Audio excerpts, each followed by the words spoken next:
Nous vivons dans un monde où les jeux vidéo sont édités, puis réédités, puis réédités, puis avec des remakes, puis des remasters. Évidemment, vous pensez bien que du côté chez Nintendo, on va pas se priver. Mais bon, vous pensez probablement aux Zelda qui ont été réédités une tonne de fois. Mais bon, si je vous dis qu'un certain Mario 64 avait été édité sur Nintendo DS, vous me croyez? Ouais, parce que pour certains, vous allez me dire que vous avez connu le jeu, mais quand j'ai fait le sondage sur Instagram, suivez-moi, @percedoc, trucage, bah, il y a eu que 50% des gens qui auront joué. Alors, ouais, bon, bah du coup, on va en parler dans cette vidéo. Salut tout le monde, bienvenue dans cette nouvelle vidéo. Aujourd'hui, on va parler de Nintendo, on va parler de Mario 64 DS, le remake, plus un remaster, remaster, et encore, plus un remaster que un remake, parce que dans ce remaster, il y a beaucoup de différences avec l'opus sur Nintendo 64. Et du coup, je vais vous parler d'anecdotes, et on va parler de ce jeu-là, parce que, bah, à vrai dire, c'est dommage, en vrai. Et je pense que certains vont avoir des anecdotes et tout ça à raconter, bah, en commentaire, si certains veulent. Et sinon, bah, j'espère que ça donnera envie à certains de vous le procurer, parce que c'est quand même un bon jeu. Alors pour ceux qui sortent d'une grotte, elle-même dans une grotte, Mario 64 DS est un remaster de l'épisode sur Nintendo 64, du coup Super Mario 64. Ce jeu a comme particularité qu'il est un des opus majeurs de la licence Mario, tout simplement parce que c'est le premier opus à être disponible en 3D. C'est également lui qui a permis la création des jeux de plateforme 3D, hein. Voilà, c'est celui-là. Alors faut savoir que c'est un jeu qui avait eu un grand succès sur la Nintendo 64 en 1996. Et du coup, bah, lorsque la Nintendo DS est sortie, et bah, pourquoi pas créer le premier jeu Mario en plateforme 3D sur DS. Et pourquoi pas reprendre le tout premier jeu de plateforme Mario 3D tout court. Du coup, c'est là que nous pouvons retrouver avec Super Mario 64 DS. Alors cette boîte-là, je pense que beaucoup l'ont vue dans les magasins quand ils étaient petits. Moi, c'est mon cas, elle était absolument partout. Et du coup, on va commencer par vous parler... je vais parler d'un petit truc déjà que j'ai envie de faire comme point.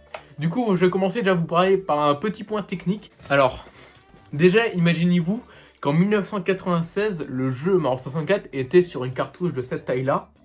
Imaginez-vous que genre 9 ans plus tard, on se retrouve avec le même jeu sur une toute petite cartouche comme ça. Voilà, je voulais juste faire ce détail-là pour vous dire à quel point c'est impressionnant, quoi, juste. Surtout que le jeu-là, il est peut-être même plus complexe que celui-là, même probablement. Voilà, petit point technique pour commencer cette vidéo. Alors, je vais déjà commencer par vous raconter mon rapport avec ce jeu, parce que c'est un jeu qui, pour moi, est un jeu qui m'a permis de connaître quand même pas mal la licence Mario, et c'est un jeu qui est quand même, je trouve, juste injustement oublié. Et pour moi, c'est un des meilleurs remasters de tout jeu confondu, parce que à la fois, il est extrêmement respectueux de l'œuvre originale, et en plus, il apporte énormément de nouveautés, à tel point que je pense même que quelqu'un qui a fait le jeu là en 1996, quand la personne s'est procuré cet opus là, il a quand même pris énormément de plaisir, tout simplement parce qu'il avait découvert des nouveaux terrains, des nouveaux personnages, des nouvelles techniques de jeu, etc. Du coup, déjà, pour commencer, peut-être, pourquoi pas vous raconter quelles sont les différences majeures entre l'opus Nintendo 64 et l'opus sur Nintendo DS. Parce que, comme je vous l'ai dit, il y a énormément de différences entre les deux. Déjà, premier point, on peut voir déjà que sur la boîte, il y a un point qui a été mis en avant, c'est que sur la cartouche de Mario 64, on peut voir on voit Mario qui se fait courser par Bowser. Et du coup, sur la jaquette de Mario 64 DS, on peut voir qu'il n'y a non pas que Mario, mais il y a également Yoshi, Luigi et Wario. Et ouais, parce que ce jeu-là a comme particularité que vous pouvez incarner 4 personnages en tout dans le jeu, là, dans ce jeu-là. Du coup, on peut incarner, au tout début, on incarne Yoshi, qui doit libérer Mario, qui doit libérer Luigi, et qui doit libérer Wario, pour pouvoir libérer la princesse Peach de Bowser. En tout cas, vous connaissez les bails. Et du coup, vous commencez l'aventure en étant non pas Mario comme sur l'opus 64, mais en étant Yoshi. Yoshi qui est dans la version 64, qui apparaît lorsque vous déverrouillez toutes les étoiles, qui apparaît sur le toit du château. Ça sert à rien de le savoir, Mais voilà, je vous le dis quand même. Du coup, la différence entre les deux jeux, c'est que déjà, vous pouvez incarner 4 personnages pendant tout le jeu. La seconde différence, c'est qu'il y a plus d'étoiles. Faut savoir que dans cet opus-là, comme je vous l'ai dit, il y a 120 étoiles. Et dans l'opus Nintendo DS, il y a 150 étoiles. Pourquoi? Tout simplement parce que il y a eu des nouveaux terrains qui ont été rajoutés. Il y a eu des étoiles qui ont été cachées dans le château. Je vais pas vous révéler où ils sont cachés, hein, vous vous débrouillerez tout seul. Mais voilà, il y a 150 étoiles, du coup il y en a 30 de plus, et vous déverrouillez aussi quelque chose à 150 étoiles, comme quand vous déverrouillez quelque chose à 120 étoiles.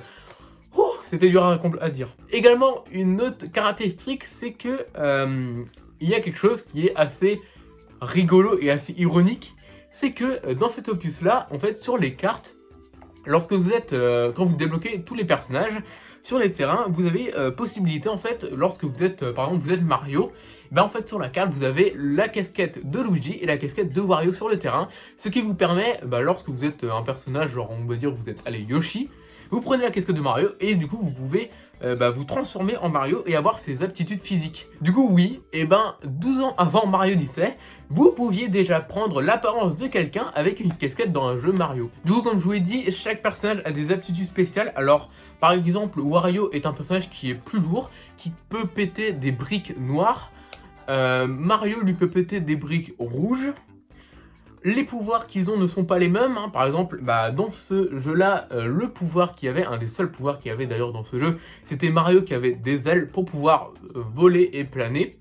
Pouvoir qu'il récupère donc dans ce jeu sur Nintendo DS, mais il a un deuxième pouvoir qui est tiré du jeu Super Mario World, c'est le pouvoir où il devient énorme, qui devient un ballon littéralement, et du coup qui peut s'envoler un peu n'importe où, c'est un pouvoir qui est ultra cheaté en vrai, genre mon gars j'ai récupéré je sais pas combien d'étoiles grâce à ce pouvoir.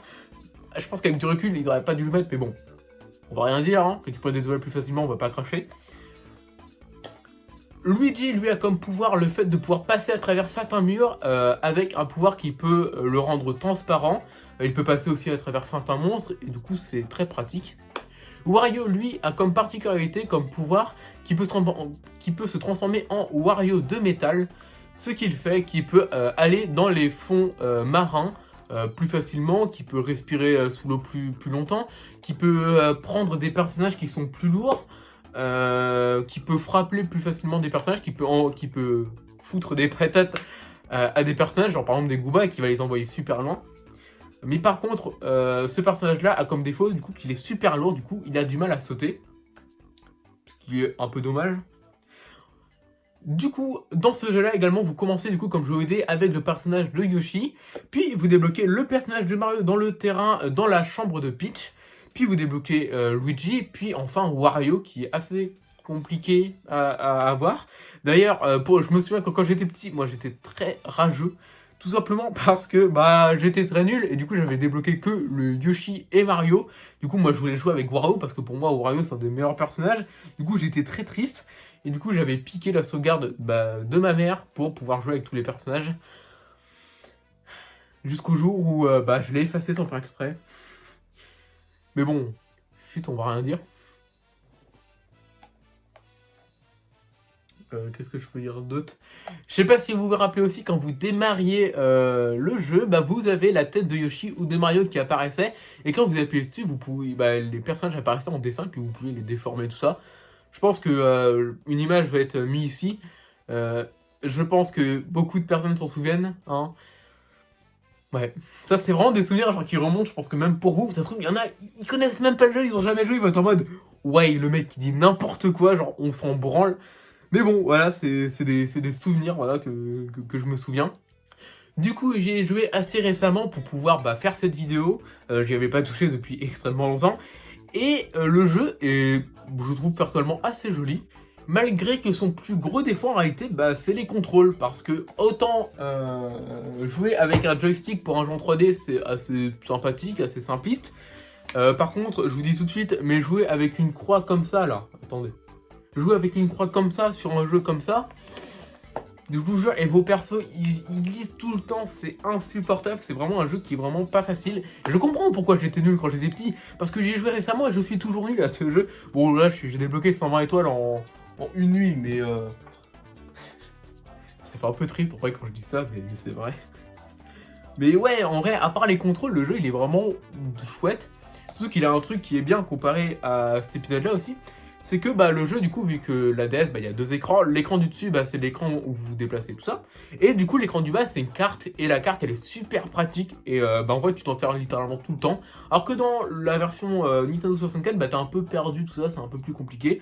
Celle-là, elle est un peu plus facile, mais toujours compliqué pour un jeu, je trouve. Bah, du coup, je pense en avoir terminé avec le fait d'avoir mis en avant ce jeu-là.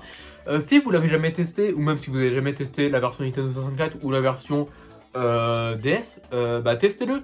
En vrai, testez-le avec surtout pas, hein, surtout pas d'émulateur ni quoi que ce soit, hein, ne le faites surtout pas.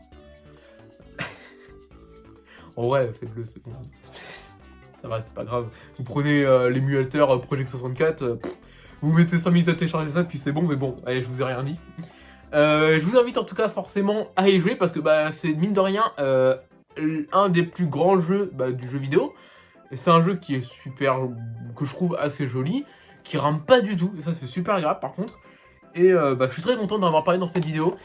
Si vous avez des souvenirs, si vous voulez partager quoi que ce soit avec ce jeu-là, bah vous pouvez y aller. L'espace des commentaires est ouvert, bien évidemment. Si vous avez aimé cette vidéo, vous pouvez commenter, liker, et nous on se retrouve la semaine prochaine pour une nouvelle vidéo. C'était Percedoc.